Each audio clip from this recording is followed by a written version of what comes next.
कभी आपने रात के आसमान को देखकर सोचा है क्या हम इस वास्ट यूनिवर्स में अकेले हैं या फिर कोई और भी है वहाँ? ये एक ऐसा सवाल है जो इंसानियत को हमेशा से इंट्रिग्यूट करता आया है। कार्ल सेगन ने एक बार कहा था, the universe is a pretty big place, if it's just us it seems like an awful waste of space. ये थॉट प्रोवोकिंग बात हमें एक बड़ी मिस्ट्री की तरफ ले जाती है। क्या हमारे अलावा कोई और इंटेलिजेंट लाइफ एग्जिस्ट करती है? हे दोस्तों, welcome to daily dose of physics, जहां हम साइंस के कॉम्प्लेक्स आइडियाज को सिंपल और मजेदार तरीके से एक्सप्लोर करते हैं। आज हम बात करेंगे एलियंस की, लेकिन साई-फाई मूवी वाले एलियंस की नहीं, बल्कि रियल लाइफ साइंटिफिक एक्सप्लोरेशन के बारे में। हम कैसे ढूंढ सकते हैं एलियंस को, और अगर मिल जाए तो हम उन्हें पहचानेंगे कैसे? हमारे मिल्की वे गैलेक्सी में ही अप्रोक्सीमेटली 300 मिलियन से लेकर 1 बिलियन अर्थ साइज प्लैनेट्स हैं जो हैबिटेबल जोन में एग्जिस्ट करते हैं। हैबिटेबल जोन का मतलब है एक ऐसा एरिया जहां टेम्परेचर इतना सूटेबल हो कि लिक्विड वाटर एग्जिस्ट कर सके, जैसे हमारे सोलर सिस्टम में वीनस और मार्स के ऑर्बिट के बीच में, जिसमें अर्थ आती है। लेकिन सिर्फ प्लैनेट्स ढूंढना काफी नहीं है। एलियंस को समझने के लिए हमें 4 फंडामेंटल क्वेश्चंस को बहुत डिटेल में आंसर करना होगा। क्या वहां कोई प्लैनेट्स हैं जो पोटेंशियली हैबिटेबल हो सकते हैं? उन प्लैनेट्स के एटमॉस्फेयर और सरफेस का एनालिसिस कैसे करें? लाइफ का ओरिजिन कैसे होता है? केमिस्ट्री से बायोलॉजी तक का ट्रांजिट कैसे पॉसिबल है? और फाइनल क्वेश्चन, लाइफ को एक एब्स्ट्रैक्ट वे में डिफाइन कैसे करें? सबसे पहले क्वेश्चन का आंसर ढूंढने के लिए हमने केपलर मिशन लॉन्च किया। इस मिशन का काम था हमारे गैलेक्सी में नए प्लैनेट्स खोजना। ट्रांजिट मेथड क्या है? जब एक प्लैनेट अपने स्टार के सामने से गुजरता है तो उस स्टार की ब्राइटनेस में थोड़ा सा डिप आ जाता है, बिल्कुल सोलर इक्लिप्स की तरह, बस बहुत दूर से। ये डिप हमें बताता है कि वहां एक प्लैनेट एग्जिस्ट करता है।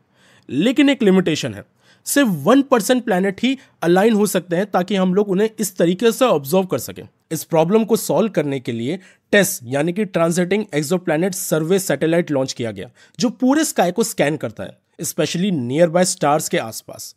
एक बार प्लैनेट्स मिल गए, पर अब सवाल उठता है कि क्या वहां पर लाइफ है? इसका जवाब मिलता है उनके एटमॉस्फेयर को एनालाइज करके। आपने रेनबो देखा होगा, वो लाइट को डिफरेंट कलर्स में स्प्लिट करता है। साइंटिस्ट इसी प्रिंसिपल का यूज करते हैं एक टेक्निक में जिसे स्पेक्ट्रोस्कोपी कहा जाता है। जब लाइट किसी प्लैनेट के एटमॉस्फेयर से गुजरती है तो कुछ स्पेसिफिक गैसेस उस लाइट के वेवलेंथ को ऑब्जर्व कर लेती है।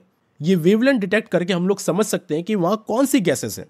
अगर किसी प्लैनेट के एटमॉस्फेयर में ऑक्सीजन और मीथेन एक साथ स्टेबल है तो ये एक स्ट्रॉन्ग बायो सिग्नेचर हो सकता है, क्योंकि ये दोनों गैसेस एक साथ से बायोलॉजिकल प्रोसेस से सर्वाइव कर सकती है, या फिर एटलीस्ट हमारी करंट नॉलेज तो यही कहती है। पर एक बड़ा सवाल है, अगर हम लाइफ ढूंढ रहे हैं तो पहले समझना होगा कि लाइफ शुरू कैसे होती है। साइंटिस्ट जैसे कि जैक सोर्सैक लैब एक्सपेरिमेंट कर रहे हैं ताकि लाइफ के ओरिजिन को समझ सके। बेस्ट थ्योरी अभी की यह है कि लाइफ की शुरुआत आरएनए मॉलिक्यूल से हुई। आरएनए एक मॉलिक्यूल है जो जेनेटिक इंफॉर्मेशन को स्टोर भी कर सकता है और केमिकल रिएक्शन को कैटेलाइज भी कर सकता है। एक और फैसिनेटिंग डिस्कवरी यह है कि सिंपल फैटी मॉलिक्यूल्स, जिसे लिपिड्स कहते हैं, ऑटोमेटिकली बबल लाइक स्ट्रक्चर बना सकती हैं जो अर्ली सेल्स जैसे दिखते हैं। अगर सही केमिकल्स और कंडीशन हो तो प्रोटोसेल्स डेवलप हो सकती हैं। पॉल डेविस कहते हैं कि शायद हमें लाइफ को एक कंप्यूटेशनल प्रोसेस की तरह समझना होगा। एक इंटरेस्टिंग कंप्यूटर सिमुलेशन है कॉनवेस गेम ऑफ लाइफ। ये दिखाती है कि सिंपल रूल से कैसे कॉम्प्लेक्स और लाइफ लाइक पैटर्न्स इमर्ज हो सकते हैं। हो सकता है कि बायोलॉजिकल लाइफ भी इसी तरीके से कॉम्प्लेक्स सिस्टम हो जो सेल्फ ऑर्गेनाइज होती है। एक बात तो साफ है, हमें और ज्यादा एडवांस टेक्नोलॉजी की जरूरत है ताकि हम एक्सोप्लैनेट्स को डायरेक्टली डिटेक्ट कर सके। जेम्स वेब स्पेस टेलीस्कोप, जिसे JWST कहा जाता है, और स्टारशेड टेक्नोलॉजी इसमें मदद कर रही है। स्टारशेड क्या है? ये एक ऐसा डिवाइस है जो स्टार्स की लाइट को ब्लॉक करती है ताकि हम उसके सराउंडिंग प्लैनेट्स को डायरेक्टली देख सकें। ये बिल्कुल उस तरह है जैसे आप अपने हाथ को धूप की तरफ रख देते हैं ताकि आप बेटर देख सकें। अब सबसे बड़ा सवाल यह है कि अगर एलियन लाइफ डिस्कवर करते हैं तो क्या होगा?